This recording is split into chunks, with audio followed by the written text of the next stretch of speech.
just joined in. Some of us, it seems as if there were two meetings, so I didn't get the initial part. I don't know if you could uh, just ask maybe a question that you asked. All right, I think we all started late. You haven't missed anything. My question is, no, I'm not asking the questions here today. I'm asking the questions in a week in 2 weeks, in a week from now when you write the exam. So I'm here to answer any questions that you have. So I'm asking you to ask you questions that you have, queries that you have regarding what you've done, uncertainty as regards your understanding of some of the material. Please go ahead and ask your questions.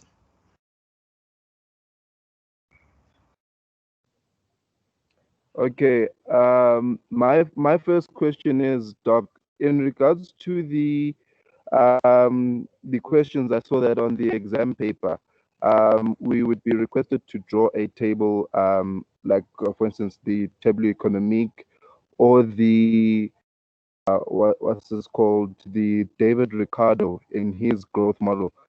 Would you want us to do that with us typing? Well, given that this is a take-home exam, I've avoided any tables or any diagrams because that would you would just reproduce the table that's there and then possibly copy out the description of how that table is constructed and what conclusions are derived from that. So no, I think as I answered last time, you're not going to be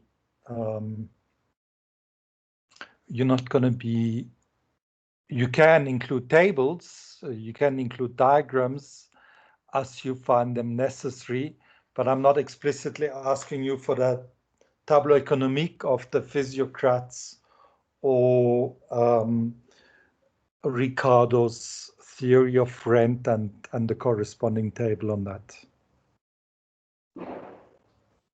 Okay, thank you. Okay.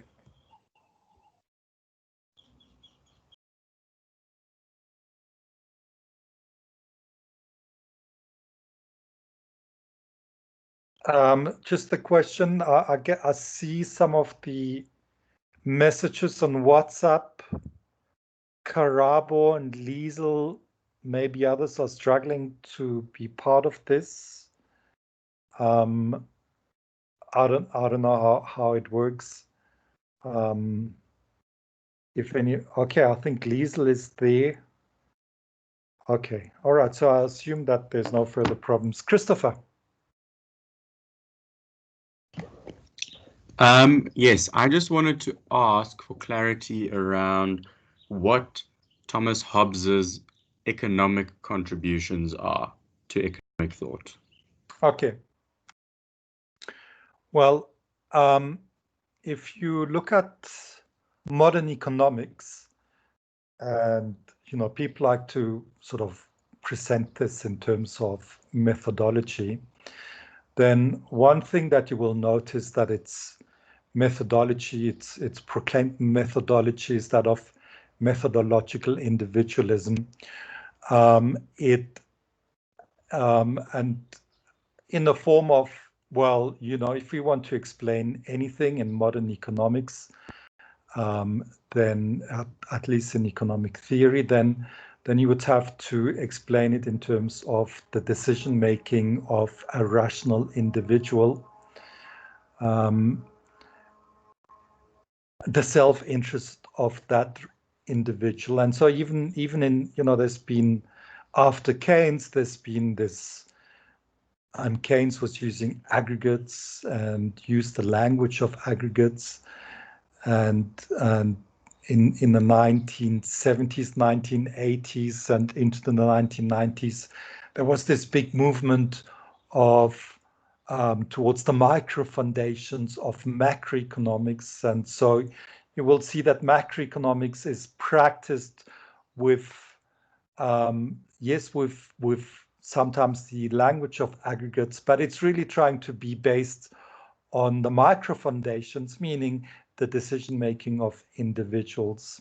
So even at macroeconomics level, we're trying to establish and identify the present economic situation expressed in terms or explained in terms of the decision making of individuals. And so micro foundations really is a rational choice model. When we talk about methodological individualism, what are we talking about? We're really talking about the rational choice, and that is the rational choice of a individual. And so that's where really Hobbes is providing us with the very basis of that, because this, I mean, in Hobbes may have used partially different language, different expressions, but remember he was talking about moving away from sort of the metaphysics which he associated with the scholastic scholars, Thomas Aquinas, and so we've got with Hobbes, maybe he didn't use the language of self-interest, but he used the language of self-preservation. He used the language of rational choice. So for him, society doesn't exist naturally. It is something that's being constructed, if you like, and it's really constructed on the rational choices of individuals. The individuals in a state of nature really realize that, as he famously put it, life is nasty, brutish, and short. And so he says, well, it's not an optimal solution. I mean, that is certainly the type of economic language we use today. It's not an optimal solution, but individuals are rational and therefore willing to enter, if you like, into a social contract. Even with that social contract, even if that social contract exists, it is dominated by the idea of self-preservation, really the self-interest of individuals. So we have here Hobbes laying the foundations of what's going to come over the next, 300 years. We're trying to establish or trying to work out what the economy as a whole looks like based on individual decision making. And so for him, in the first step, it is that there's got to be this social contracts. And in a sense, today we all considering ourselves to be part of this social contract, even if not explicitly so. And so, in addition to the idea of self-preservation and in methodological individualism, we also have the idea of the contract, and the contract itself is becoming, in economic thinking, it's growing in importance. So at the methodological level, his important contributions are the introduction of methodological individualism into our thinking about society, and then the language used, part of that methodological individualism or that methodology is that of self-preservation. We can draw the circle wider. We can look at some specific aspects of what Hobbes was saying. So, for instance, he would have been saying that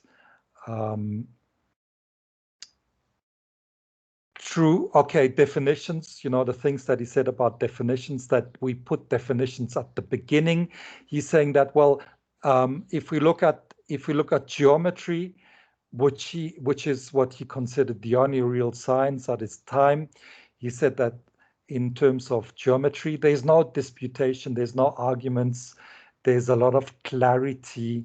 The definitions are put at the beginning so that we immediately know, we immediately know what we mean when and our interlocutors know what we mean by the words that we are using. And that is, to a degree, again, what we do in economics. We like to put definitions right at the beginning. So if you look at the models of perfect competition or the rational choice model, you explain what you mean by perfect competition. So even if it doesn't exist in reality, at least the meaning of the words that you're using is established at that point. And then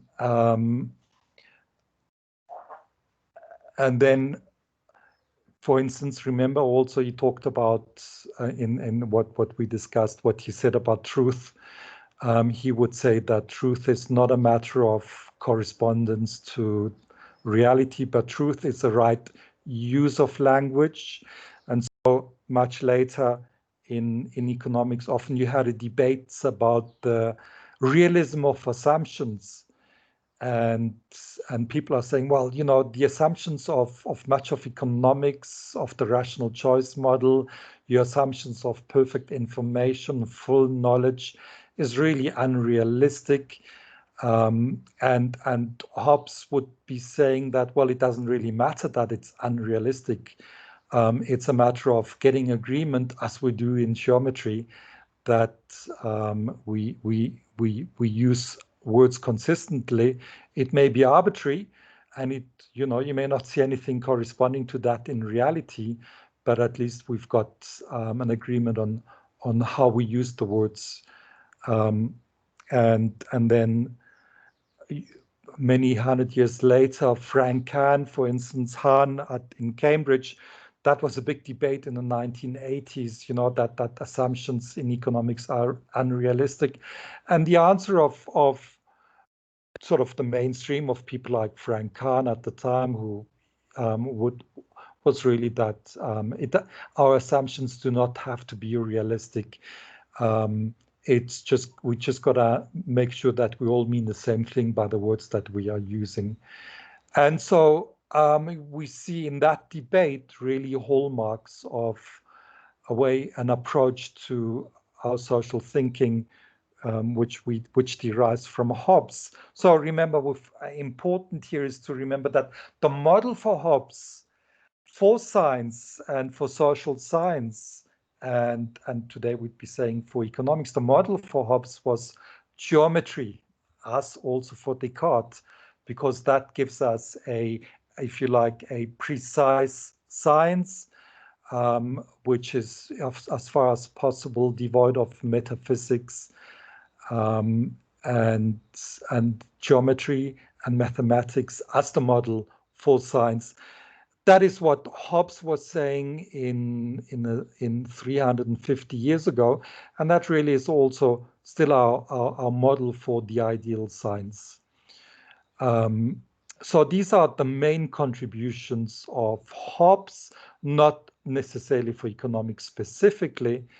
He may not have had particular economics theory that we're looking at, but it's his approach to the science, the social science, that is certainly very prominent in the approach of economics as a science and the way it is practiced as a science. Shortly after Hobbes, you had William Petty, who, as we know, was an assistant, a colleague, a junior to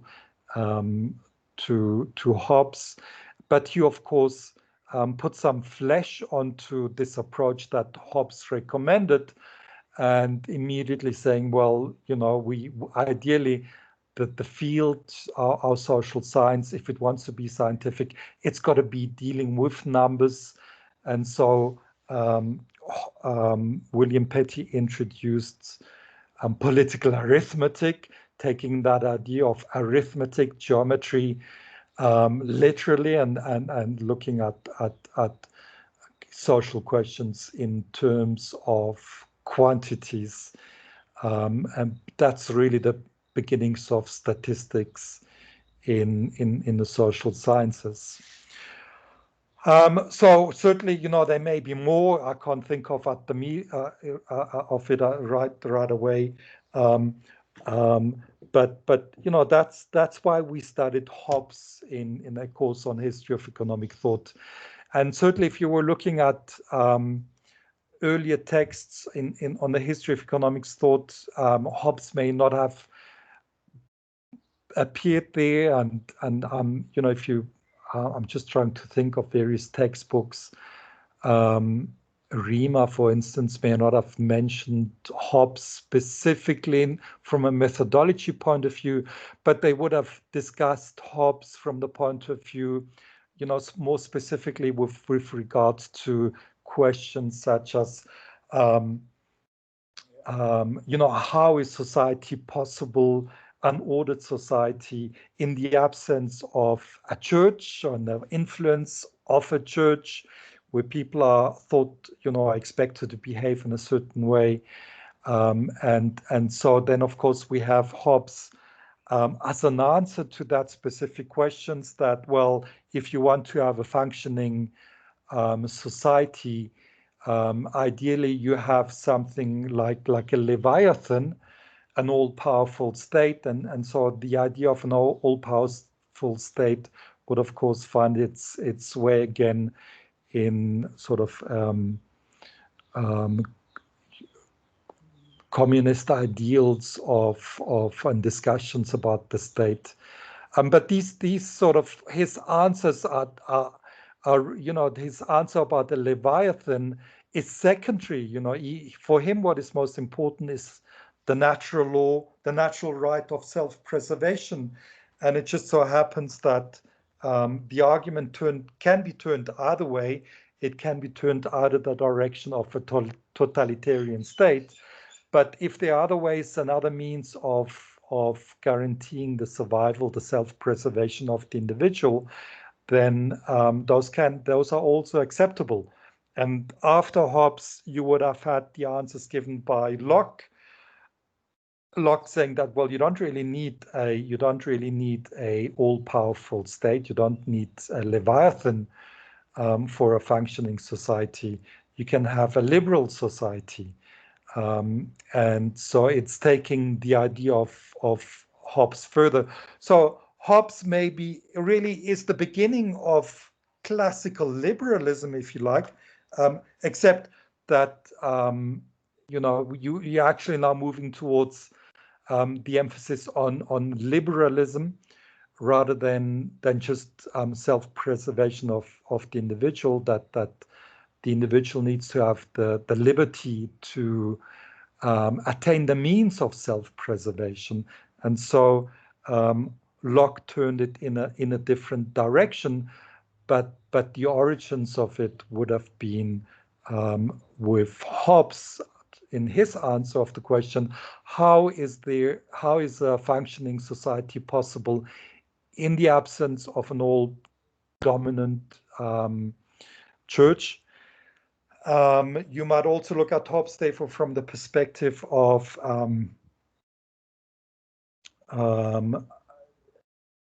if that you can, the ordering of society may be in the form of top-down or horizontal, and often the answer of the scholastics of the church, or the answers provided by Plato, is that, or even Aristotle, is that it should be a vertical control of society, where you're being told as an individual how to act, either from a moral perspective or from an all-powerful state perspective.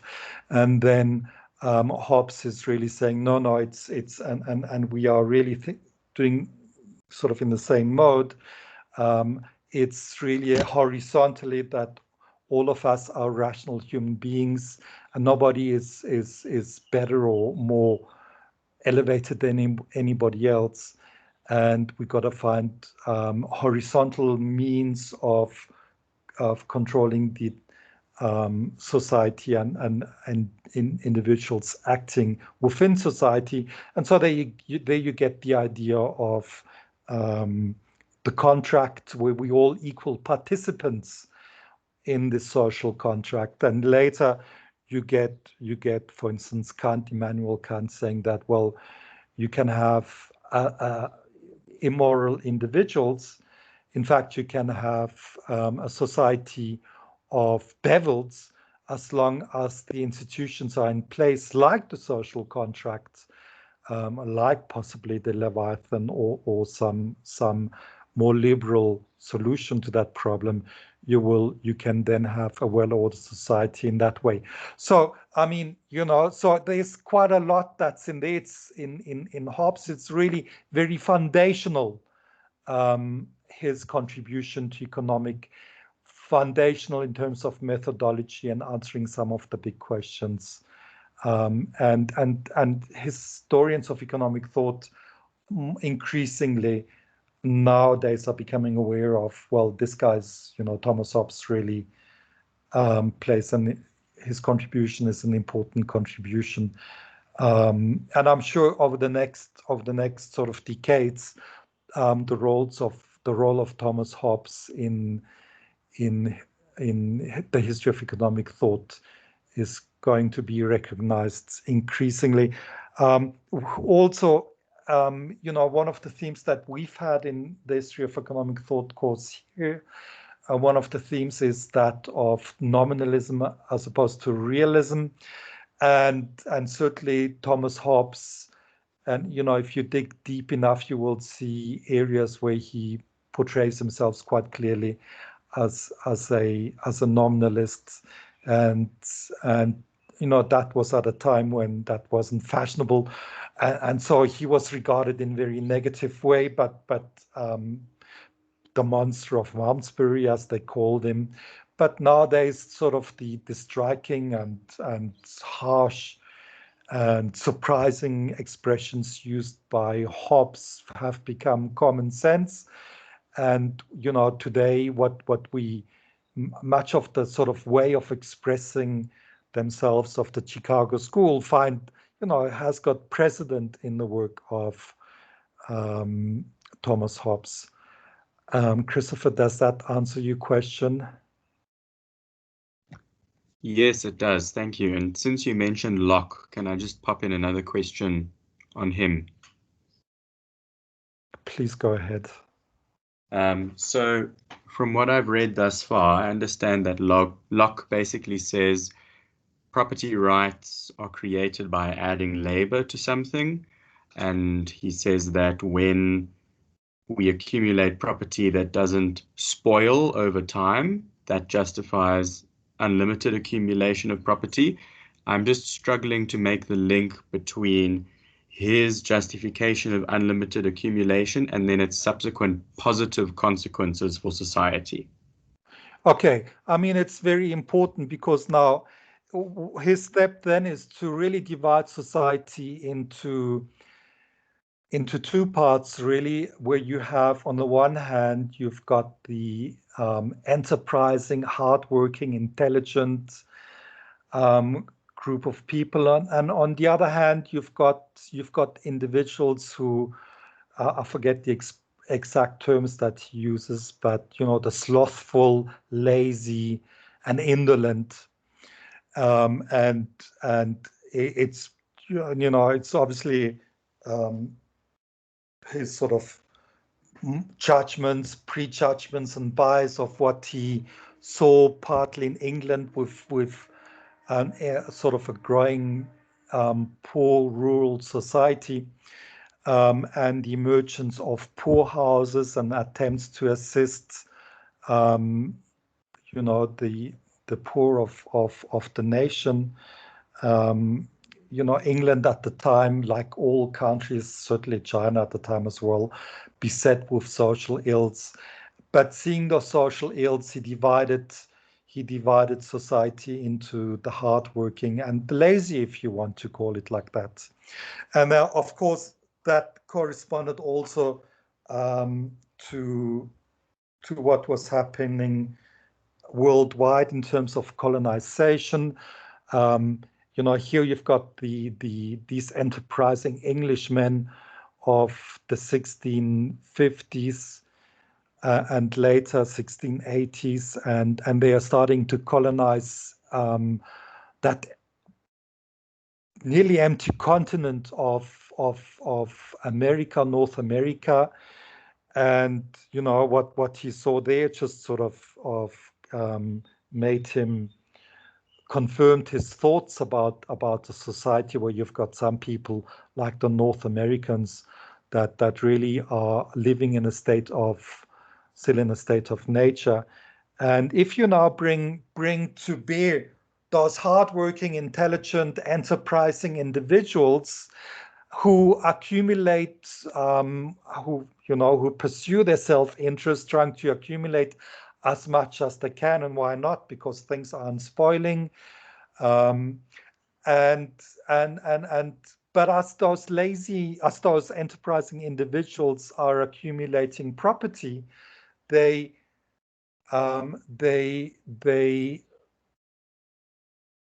certainly that was a movement in England at the time, where you've got the enclosure movement, where common property, where people could live because it was common property, and live off the spoils of the earth, grow their cattle willy-nilly, or their lamb, or whatever animals they had, and help themselves to the fruits of nature.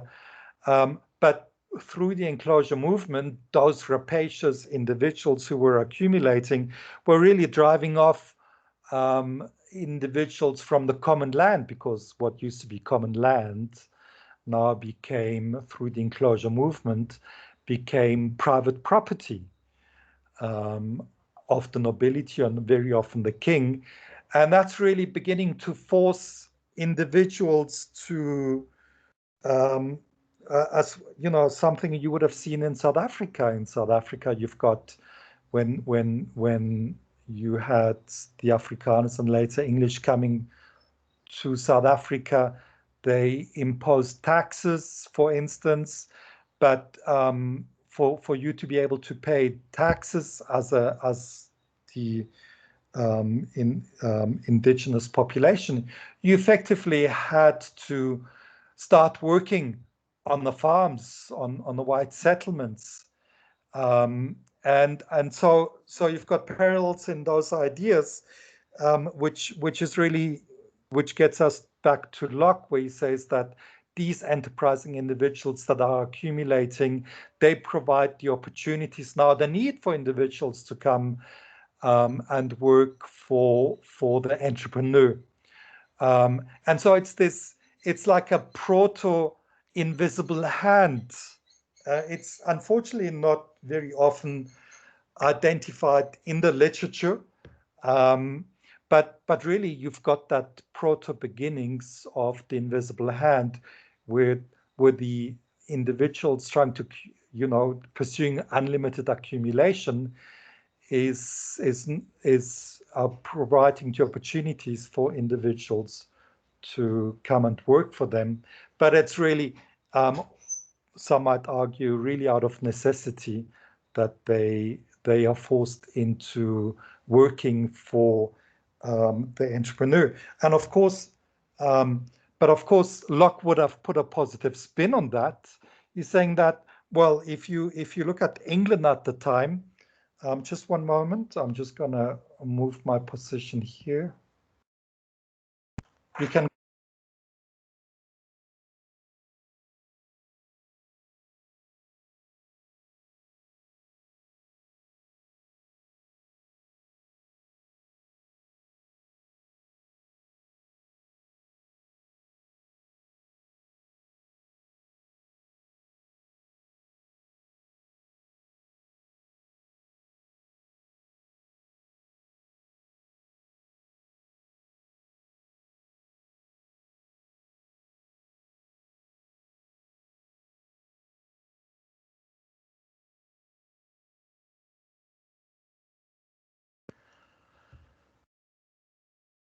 So it's as if Locke is saying we've got a mechanism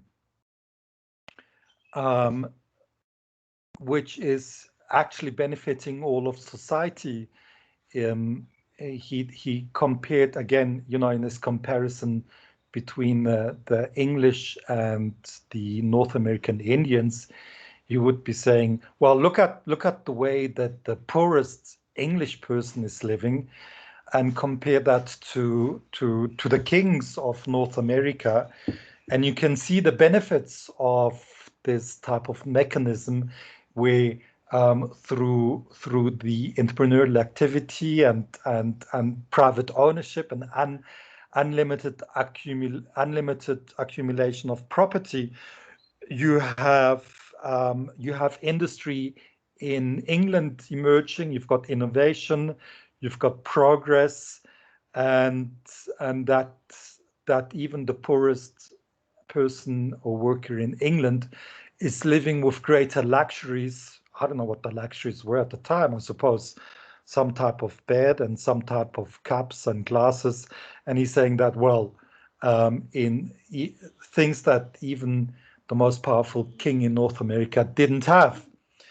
And so he's justifying that system. It's really the beginnings of the idea of trickle down effect. In economics, you've got the idea, and you hear it a lot in discussions on economic development of nations, that let there be investment, and the benefits of that trickle down. The benefits of that investment will eventually trickle down to the entire population. And well, that's the beginnings of that are found in John Locke's proto-invisible hand, and it's all driven by the unlimited accumulation of property. Does that answer your question, Christopher?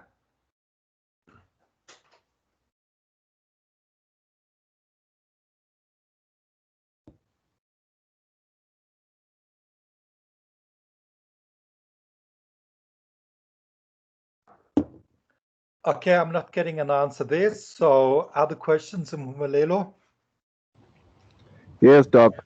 As I was going through the past paper, I tried to answer some of the questions there. And with regards to Jevons, Walrus, and Menga, I wanted to know if the differences in terms of the approach that they have, um, am I correct in saying that Walrus had a quantitative approach to economics due to his mathematical background, and Menga had an ontological approach with a priori realist, causal realist approach from first principles that is akin to how Aristotle approached economics? More correct as regards to to Menger. You mentioned, you refer to Walras as having had a mathematical background. Just hold on.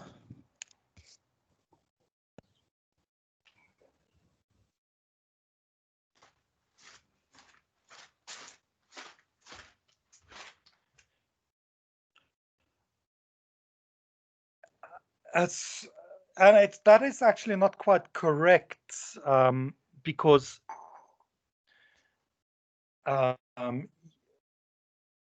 yes, I mean, the textbooks portray Walras and his work sort of as the beginnings or an important aspects in mathematical economics. Now let's not, but certainly Walras didn't practice any quantitative economics. If by quantitative economics we assume data, for instance, number crunching, and his mathematics actually was very weak, and he was interested in mathematics not for its own sake. He was interested in mathematics for the sake of trying to illustrate what are the implications of his social ideal of, let's say, of a perfectly competitive society. It's only later that that it was then thought, well, it's with Pareto that the mathematics itself becomes then the object of interest. Whereas the object of interest for Walras wasn't a mathematics per se, but the mathematics was a tool to illustrate his object of interest, and namely that is to identify how would a society attain, or would a society attain maximum welfare if we put in place a perfectly competitive system. Then with Menger, yes, I mean Menger more, you use the expression on ontology. He certainly practiced, or partially wanted to approach sort of economic questions from an Aristotelian perspective. So he wouldn't get stuck on he would never get stuck on profit maximizing or maximizing your self-interest or pursuing your self-interest. He'd be saying that the individual is, I mean, he's like, his approach is the opposite of the imperialism of economics, because he would understand or would argue that a human being is a complicated, complex individual. And when you are doing economics, you got to abstract from that complexity and look at aspects in his life that are economic in nature, that have to deal with goods, consumption, production, and the like. But that you cannot describe the entire human being by simply reducing or explaining everything, every aspect. So there are economic aspects to life, but there are also social aspects, and not everything can be or should be put into the box of self-interest and maximization. And so the mathematics was not so important for Menger, and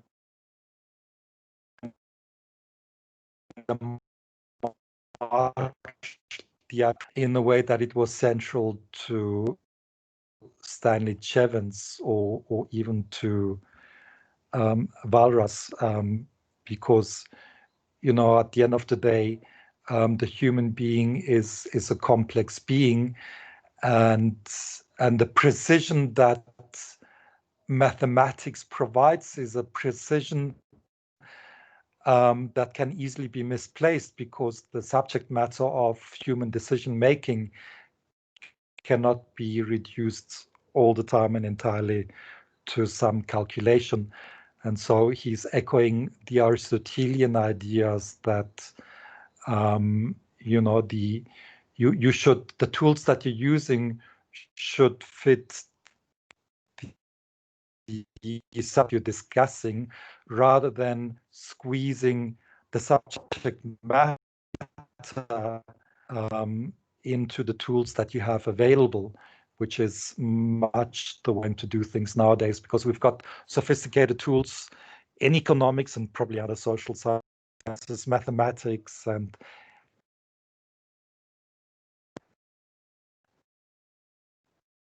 I've got those tools available, and we're trying to explain everything in those terms. He'd be saying, you know, it's just not suitable. Some aspects of human life, even economic life, is not suitable to such manipulation. Mpumelelo, does that answer your questions? Yes, thank you, Doctor. I guess partly what is confusing me is because from advanced microeconomics, there's the concept of general equilibrium and the walrus law, which are very mathematical concepts in terms of proving the first theorem and second theorems of welfare economics. So my thinking was that the walrus perspective in terms of methodology was very mathematical. I get your point, and I get the confusion there. Walras interesting. The sort of the way that economics is practiced and what we think about general equilibrium analysis, it's more like it's, you know, the really important figure in our approach to that is Pareto, and but because sort of what, you know, the general equilibrium analysis work was developed by Walras, we identify this approach to economics with the work of Walras, where actually Walras, Walras didn't like Pareto and Pareto's approach, and Pareto was very disdainful of Walras.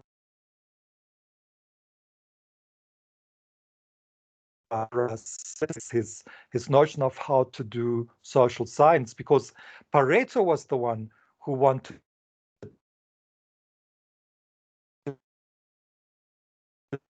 everything, notions, who wanted economics to be a science, who wanted things, who believed in social science having to be positive about what really is the case, as opposed to what should be the case. But for the entire, and when we talk about laws, we get this idea of things are like this without exception.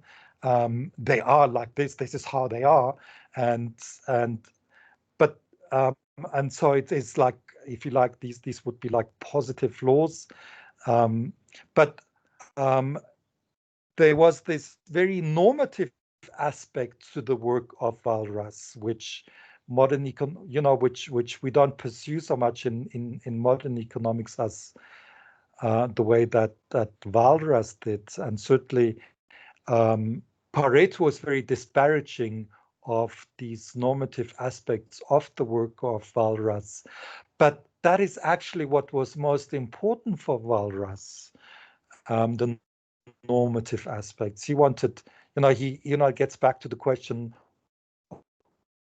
of ideal.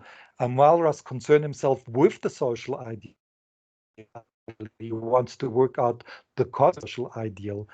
And then, having looked at those consequences, seeing that you can have a maximum social welfare, he would now say, well, another portion, applied economics would now have to be something that would try and implement some of those ideals into the real world. And Pareto, as a positive economist, didn't approve of normative economics. And so when you do write, if you are going to answer a question on Walras, then it's very important that you emphasize the normative aspects of his work.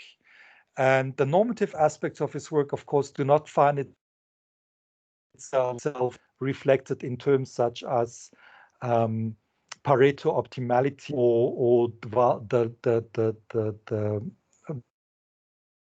law of Walras that you mentioned. So when you it's important that you understand what Walras was after. He started life, and he was initially a sort of, if you like, a socialist, and he well, that was his interest, and he trying to identify what would lead to the maximum social welfare, and and he's not saying that, well, the world is perfectly competitive, and the world is the way described by his general equity model. The world isn't like that at all. What he's doing, he's saying, well, we've got an ideal here, let's try and implement it. He's telling us what we ought to be doing. And this, for Pareto and for modern economists, is not at all scientific. And so the ideal, and it's not to say that Walras wasn't scientifically minded. Of course he was scientifically minded.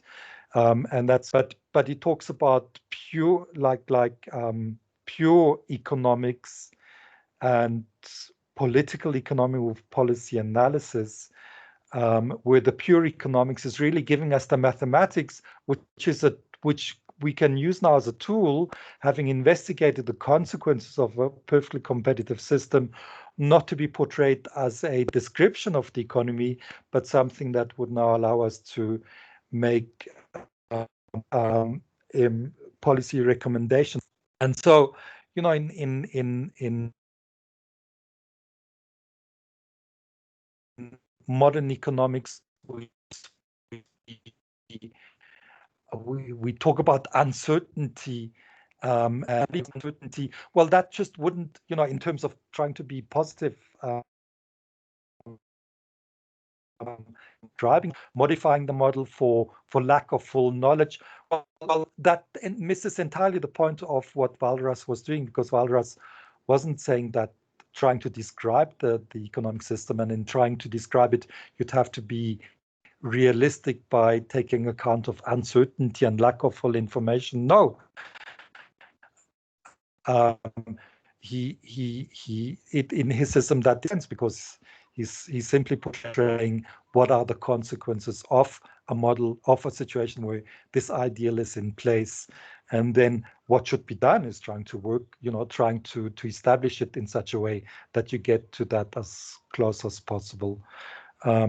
So yes, when and it may be very good to answer a question like that you contrast the work of Walras not only with the work of Jevons, but also the work of Pareto, and sort of the idea of how to do economics.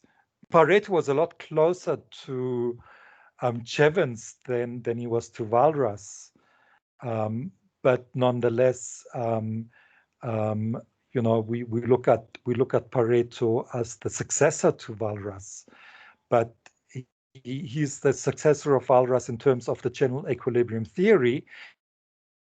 But in terms of methodology and approach to economics, he wasn't at all the successor to Walras. He was a successor, and his thinking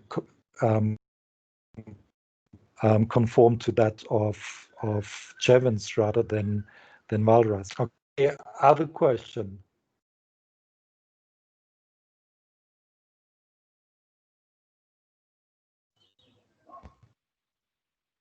Christopher. This may be an opinion more than a question, but it seems to me that Menger was not all that much of a marginalist when compared to Jevons and Walras.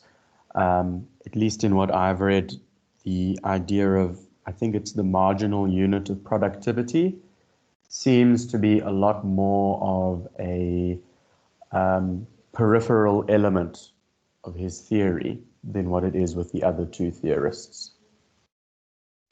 I would agree with you on that opinion.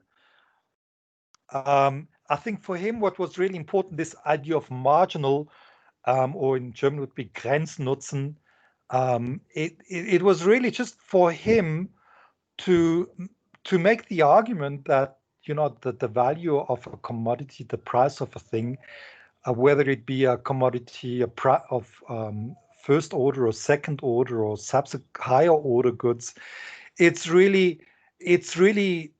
got to be related to the individual and the use to which the individual places it. and the individual can place it to different uses. But it's really about the individual, and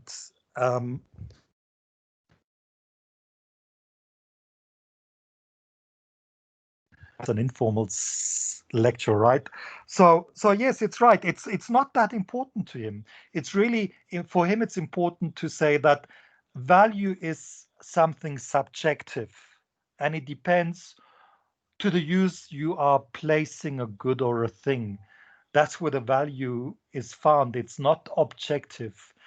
And it's not in the amount of labor that's put into it, or any intrinsic characteristics of the good, but it is how useful is it to the individual. And so the key there is the individual.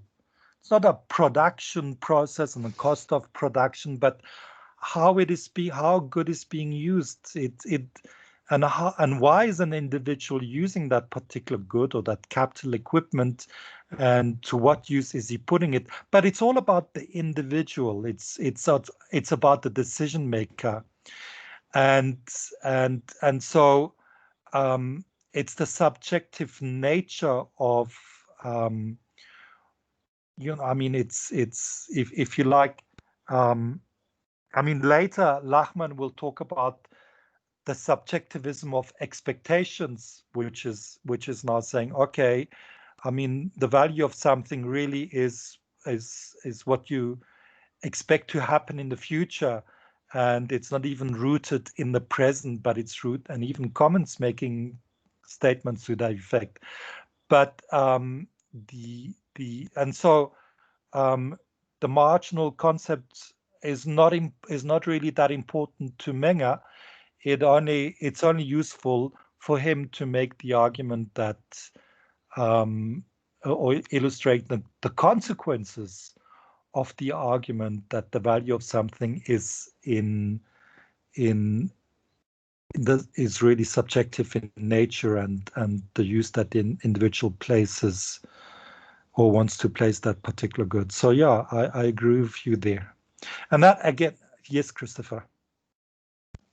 So just to understand then, if I paraphrase what you just said, Menger is saying that value is subjective, and to determine that subjective value, we hypothetically remove one unit of production, and whatever subjective value is accorded to that is what then informs the value of a commodity. Yes, yeah, you can do it like this. I don't think it becomes much easier phrasing it like that, but you would, of course, elaborate on that, because you presuppose a lot in your statement, but effectively that's what you would be doing. You remove that one commodity and or that use, and that's why I think he's also credited with the notion of opportunity costs, introducing the idea of opportunity cost, although others have also been put forward as having to take credit for the idea of opportunity cost. But again, so he's talking about, it's really about opportunities and what it is that you're doing with the last unit that you've either consumed or used in the production. But when we talk about opportunities, we're always talking about opportunities open to the individual, and it's not about the intrinsic characteristics of the product itself, or the intrinsic or the labor time required in the production of something, or the labor time saved. And so when he talks about the marginal, then it's got to be in the context. It's not a mathematical term. Mustn't be understood as a mathematical term, but it's got to be understood in terms of, well, what is the next best alternative? What are the opportunities open to the individual? And the focus is not on the mathematics, but the focus is on the individual decision making. Next question. Mpumelelo. Yes, Doc. With regards to Adam Smith and natural price, should I relate it to the just price that is um, propounded by Aquinas and Aristotle, or should I just relate it to the fundamentals and the market price being that can be disrupted by distortions in the market and relate that to the uh, things that were proposed by Mittermeier in that regard?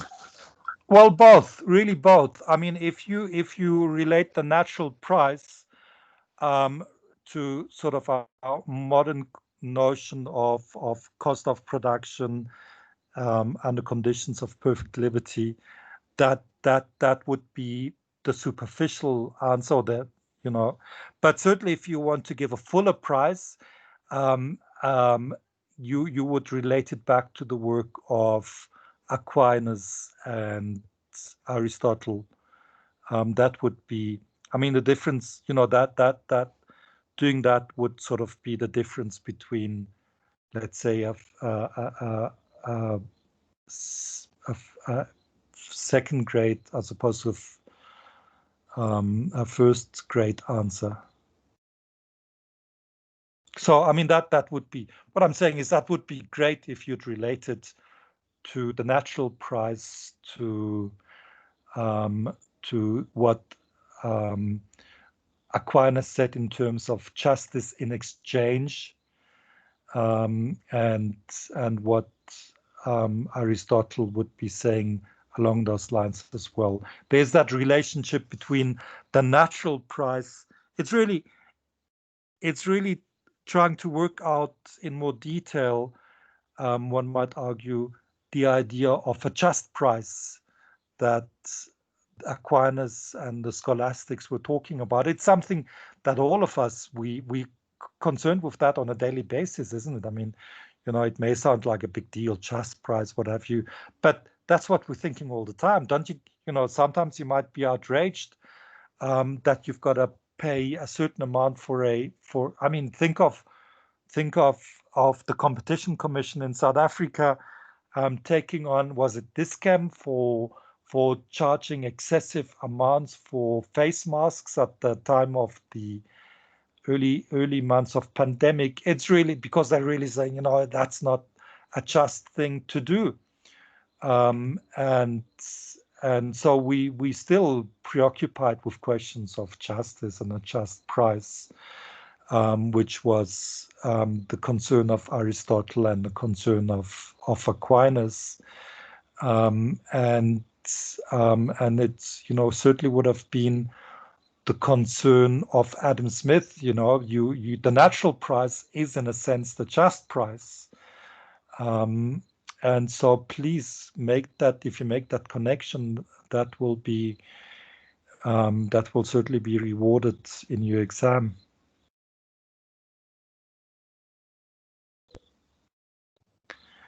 I don't know if the mind map that you did for us is available on Sakai, but if it isn't, would you please send it again, or if you haven't sent it? I think it is available. I happened to look at it today. You're talking about the mind map on Adam Smith. Yes. I think its title is simply Adam Smith or Smith, and I think it's the first document under the resources for Adam Smith. It's there. Okay, thank you very much.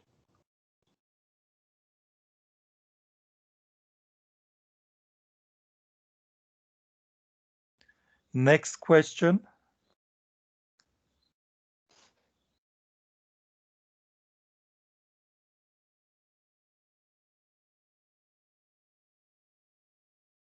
Bashir. Hello, Prof. I just wanted to ask a question with regards to like the structure And also, like with regards to like the while answering the questions, is there a cap on the word count, or is there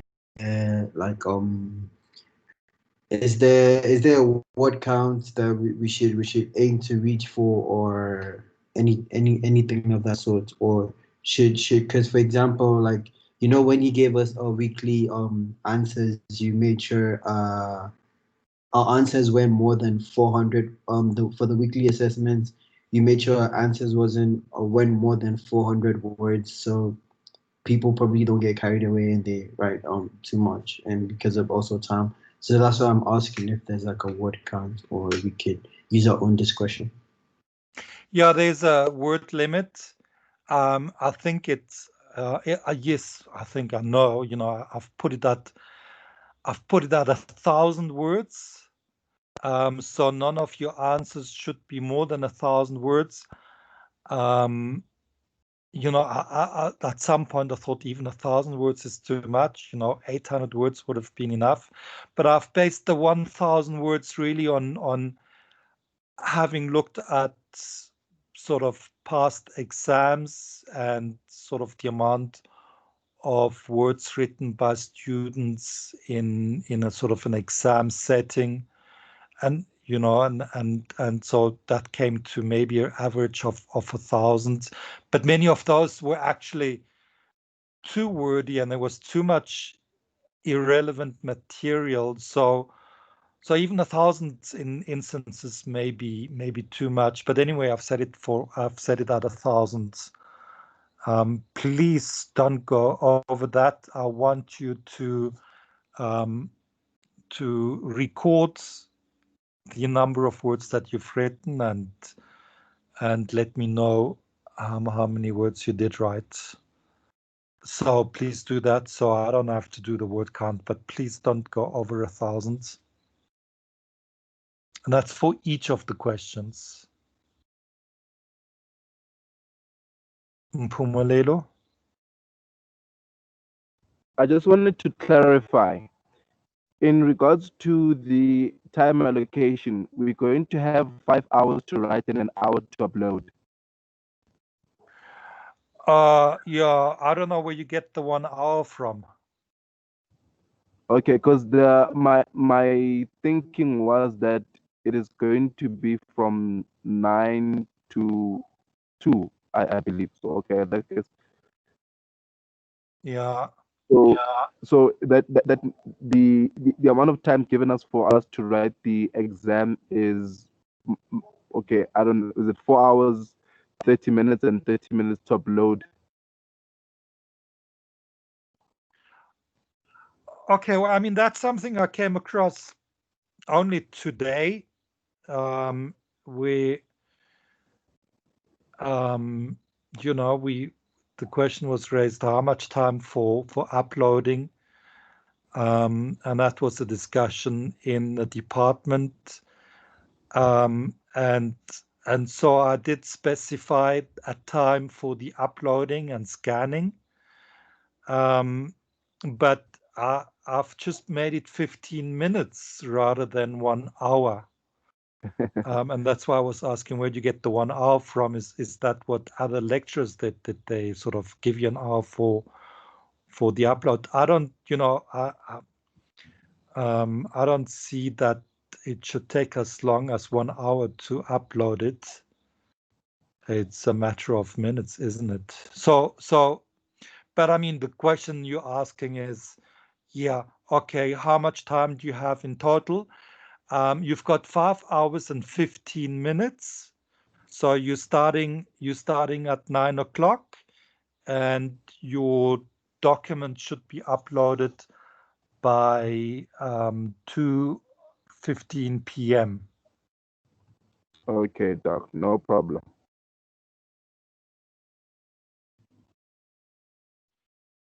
There's a question by Cleo. Cleo. Can you hear me, Prof? Perfectly. Okay, thank you. Thanks for the opportunity. So I was late today because I was struggling to connect. So I'm not quite sure for the first 30 minutes if I missed anything. That I think that applies for Karabo as well. Well, you Firstly. did the questions that were raised. Yes, it applies to me as well. Karabo was that who was the Karabo and Cleo? Yes, please. Okay. Yes, Prof. Well, the questions that were raised were difficult questions, very important questions. The first question related to Hobbes and in what sense Hobbes is important to the history of economic thought. And following on from that came the question, the question on Locke and how to link what Locke says about property to how that filters through to economic welfare and economic progress. And then after that, the questions were on, I think then came the questions on Walras and Menger. So these were very good questions. They were brilliant questions. They're really important aspects to our course here. What I recommend you do is that this has been recorded and you go and I got to make sure that I put it up, or if somebody else can put it up. But go once it is posted, listen to it. Listen to the first 30 minutes because I don't want to answer it again. Okay. But it's there and it's important to listen to. Okay. My other question is just on the sort of earmark. Yeah. The marks that we've accumulated so far, I'm not quite sure if that was covered as well. We had the test. Yeah, not yet. I still need to do that for with you. all the other assessments. Okay. Yeah, I've got to give you a year mark. Okay. So far, and I've got to send that to you individually just for you to see where you're at. Yes. And to see that I've taken account of everything, all the work you've done. I still owe you that. So thank you for asking that question, Cleo. No problem. The last question, Prof, you just mentioned now about the time frame, 9 to 2 or 2:15. And I did request to do a written form essay and not typed. So what provision do some of us have for that? When you are actually writing and not typing and still have to scan and copy and all those things?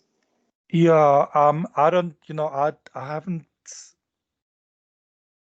I just, I haven't done a scientific work study of this, and I'm not sure what is fast if you handwrite or if you type. I guess it depends on your skills on the typing, and you will, if you scan a document,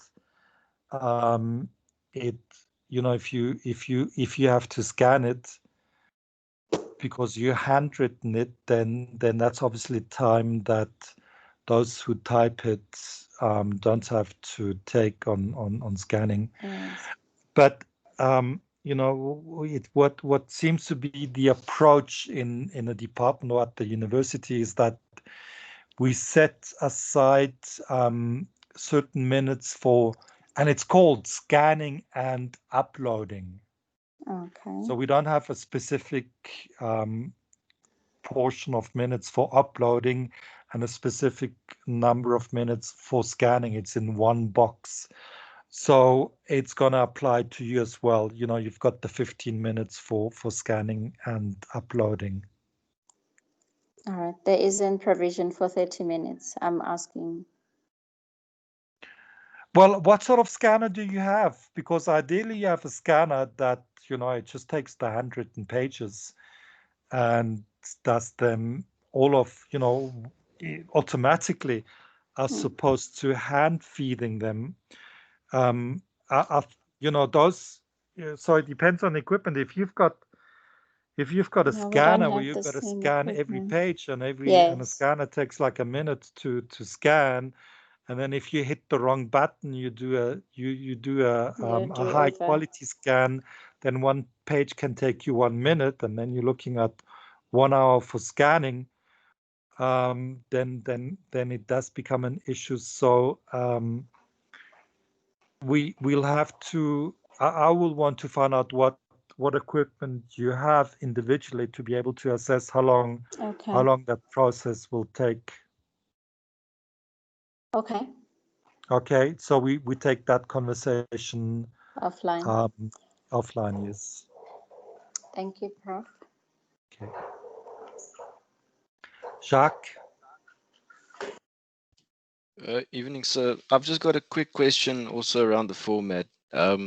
These essay style papers, it's a silly question, but one that I never get to is for, let's say now, for 800 or to 1,000 works, it's still an essay. Do we still need to put in, even if it's just a brief introduction and conclusion, or won't that be necessary at all?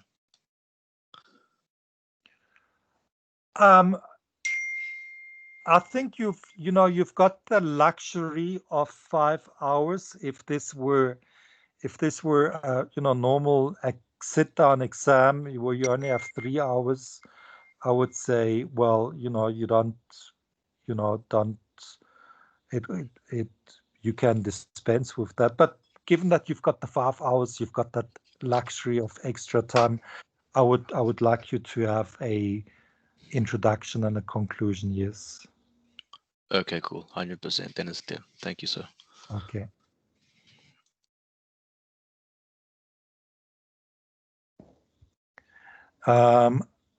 Cleo, you've got a question? Sorry, Prof. I just need to lower my hand. Okay. You answered all my questions. Thank you. Next question.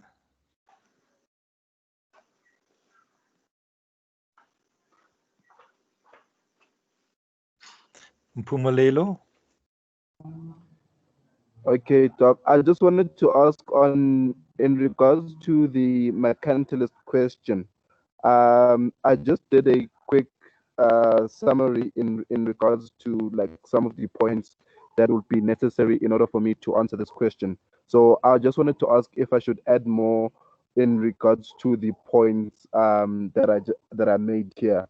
One was that I summarized it as a protectionist philosophy, protectionist a framework that is a zero-sum game philosophy that was inspired by the merchants who viewed wealth as the accumulation of bullion, and the philosophy or the framework was scattered because there was not a lot of thinkers at the time who subscribed to that same ideology. I introduced the point of monopolies, and then in regards to neo-mercantilism, it's relevant for developing countries such as China and the Asian tigers and etc. And I wanted to link that with South Africa. Would that be a good way to answer that question, or should I add things or remove others? Okay, I mean, I haven't, I can't remember the question per se. That's from I've sent you the exam questions. I didn't look at the exam questions again, so I can't answer you in detail.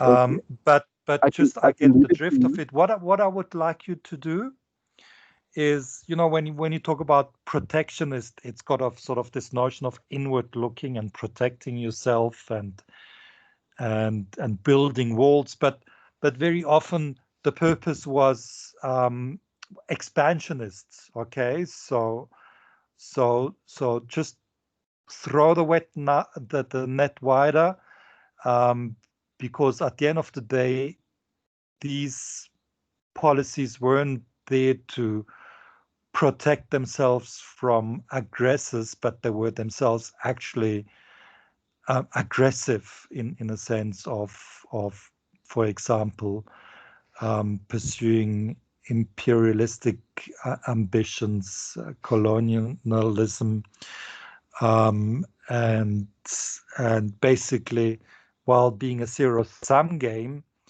you want to be on a positive side of that zero-sum game, while somebody else, your opposition, your neighbor, some other place is on a negative side of the zero-sum game. So don't limit yourself to protectionism, but also add expansionism to that. And then yes, that's always good to link it up to what's happening in modern economic situation, present day economic situation, but also link it up, for instance, to other aspects of other parts of the history of economic thought. For instance, link it to the German historical school and to Friedrich List's, where they, the historical school approving of and really favoring mercantilist ideology more than the classical liberalist ideology that they identified with, or called Manchestertum. Jacques? Sorry, I just need to lower my hand. Apologies. Okay.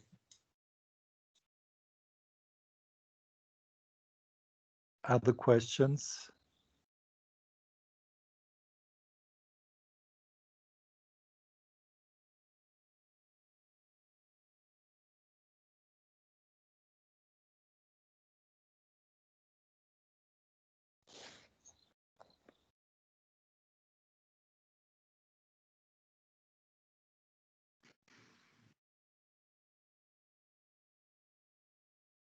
Bashir? Sorry, Prof. I just wanted to confirm from what you said earlier on about Adam Smith and natural price, right? So you said also relating it back to the works of Aristotle and Aquinas, if I'm correct, right? So Okay, yeah. I just wanted to confirm if in this while talking about it, if Aristotle's theory of exchange kind of like falls into that conversation also. Yes, it does. We didn't, and that's where your readings will be beneficial. We didn't spend much time on that. We didn't spend or hardly any time on that. Looking at what are the possible connections between the natural price and the just price, and how it relates back to Aristotle's theory of exchange. Well, we didn't spend time on that because we just don't have time. And so your readings, like Mpumelelo has suggested, like you're suggesting, you're reading material that wasn't necessarily discussed in class, and that will, I mean, I'm not, your answers to my question, to the exam question, don't have to be limited to, and should not be limited to, what we've done in class. They should be limited to what you know. And so the more you know, the better. Because, for instance, if I'm going to get an essay and you're relating the natural price back to the just price of Aquinas, and you're taking Aquinas's discussion on the just price, taking it back to Aristotle's theory of exchange, then I'll be delighted, and that's certainly going to make a difference in your marks.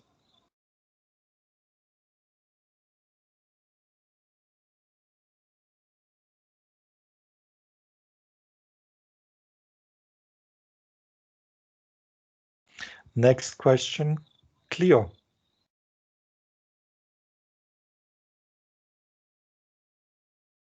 Yes, Prof, thank you. I'm not sure if this was covered as well, but the WhatsApp attachment you had earlier with the request from Eden around the readings. So am I correct in saying that the exam then will be up to week 13 based on the attachment you put up? This might have been covered again. Okay, I mean, the exam will be up to what we've done to the very end, which was week 14. But we got out of sync because of that one time where we didn't meet. So yes, the exam will not include material covered or that's reflected as week 14 on Sakai. Okay, so I think that's on imperialism of economics. So that will not be included, yes. Yeah. So it's up to institutional economics then? Up to institutional economics, yes. Okay, thank you, Prof. Okay.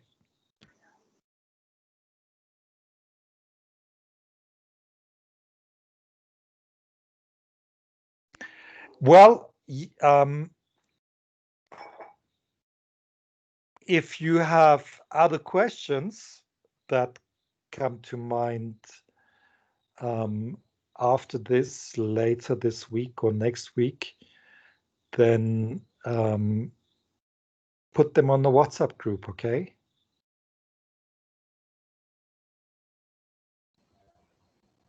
Okay, thank you, Doctor. No problem. Right, so we're done, right? No more questions?